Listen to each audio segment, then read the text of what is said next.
my boy. COVID for me. Oh mate, how you doing? Good.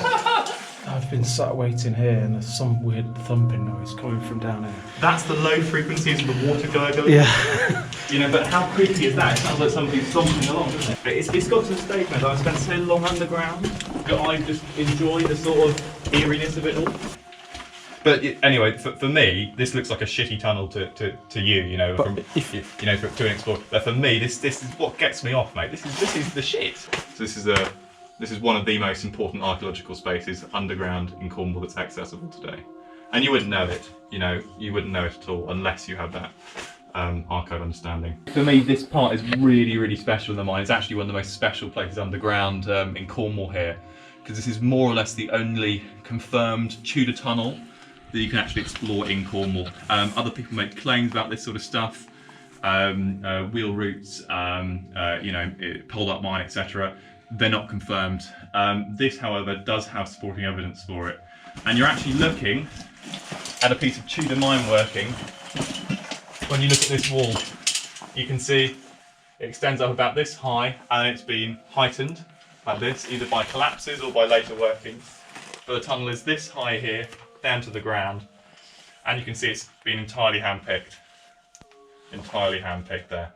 And so these people here would have probably spoken the Cornish language. Funny that, you know, not many miners would have done so. These would have done so almost for certain. And so what they've done is they've found the outcrop of this lode out on the hillside over there in Trevornant's Coombe, and they've driven at it on the outcrop for the entire duration. And so that means that as they drive the tunnel is actually paying for itself, because the rock that they mine, they can actually sell. It's ore. And so what does that tell you about the industry? Well, it tells you that it was privately financed.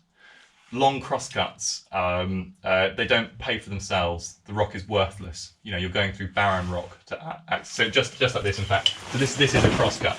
There's no mineralisation in this tunnel just here. And in fact, this tunnel dates from, we think, the 1860s. Okay. It's a more modern tunnel. By literally hundreds of years. Giving access to this. So you've got to imagine it. This tunnel here is to this tunnel what, for example, you know, Elon Musk, you know, terraforming Mars is to us. Yeah, but even more distant, you know. So this represents literally hundreds of years. It's like you know, it's like setting up central heating and iPhone charging ports in a Tudor manner. But because this is we can tell this is privately financed, it tells you a lot about the mining industry at the time. This was pre-companies. You know, people were mining on their own account, paying for themselves the whole way. It's all private industry.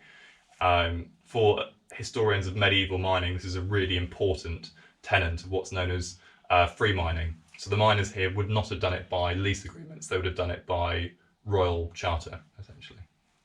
And so, you know, this was actually this used to supply power to the stamps from the old mine workings prior to 1660. However, we know that underground workings had been occurring in the 1580s, and you can tell this from what's known as bounds registrations. They can either take the form of what's known as stream works, mine works, or BAME works. Classically, it's understood that the St Agnes mine working is also known as a BAME work, which is just from the surface downwards. You know, there's no underground proportion to it. It's just a big quarry, essentially.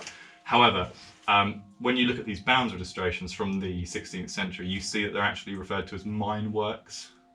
And that means that there were underground workings. They would have had to be drained by some tunnel. And this one, we know, had been supplying the stamps for at least a generation. So this is the oldest accessible adit in Cornwall. Here you go. So this isn't a horseshoe, this is a heel of a hobnail boot. They're not tap dancing, this is for grip. Just there, simple as that, hobnail. Got another little hobnail here. And you see them on the sides, so that's actually part of hobnail as well. And you see them on the sides of the tunnel, because of course their boots weren't waterproof, so just like us, they don't want to stand here, that'd be stupid, they walk on the sides. And so that there, mate, that's telling you, that's a little piece of evidence about their lives. That's telling you that 100 years ago, there was water on the floor of this tunnel just like today. If you see hobnail boot prints all across the floor, it means it was never wet. With so many of these things, we tend to think of engine houses now as these beautiful, iconic aspects of Cornwall. They were nothing more than industrial wrecking, you know, industrial relics, you know, that people found as eyesores. You know, back in World War II, they were demolished. Nobody wanted to keep these things. You know, it's a bit like wanting to keep a Honda factory today. But in the intervening time, our views toward these things have changed, and we now try and conserve them.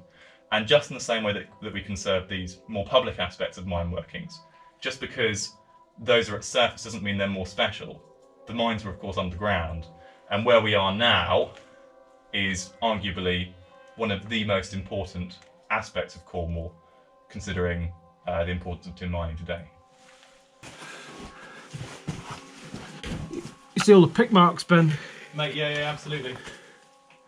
And there's looks like mud there from where there's a candle, maybe. Yeah, definitely, mate. Yeah, I mean, this is. There are parts of this tunnel which are conceivably Tudor in origin. This is like a natural roof. Yeah. But then the load goes off at a weird angle that way. There's nowhere else you can see it. Like don't let me underblow this. You know, this is totally unique in what we can explore in Cornwall. You just don't get that. There's parts of Wheel Herman, for example, which we think are 500 years old, but we know those parts have been reworked and reworked and reworked, and we can't put. Yeah. So there you go again, mate. Simple as that. Simple as that. They're everywhere. And look, if you look closer as well, you got little bits here. I can never tell whether this has got worse. You can probably move that piece. Yeah. But if you look up there, you can see the stope going up. Yeah, mate, that's Trevornant's load there. And again, you're looking at something that has been reworked and reworked, but the original space, the original tunnel is Tudor. Up there? That's not necessarily Tudor, but it could have been, basically. The wall that I pointed to earlier, that is as likely as anything is in Cornwall to be Tudor.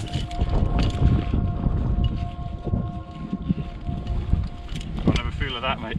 Jesus Christ, mate. That's probably like that and that. It's probably like my weight. Yeah. Lovely. You trumped me by about 10. I was tempted to try and do the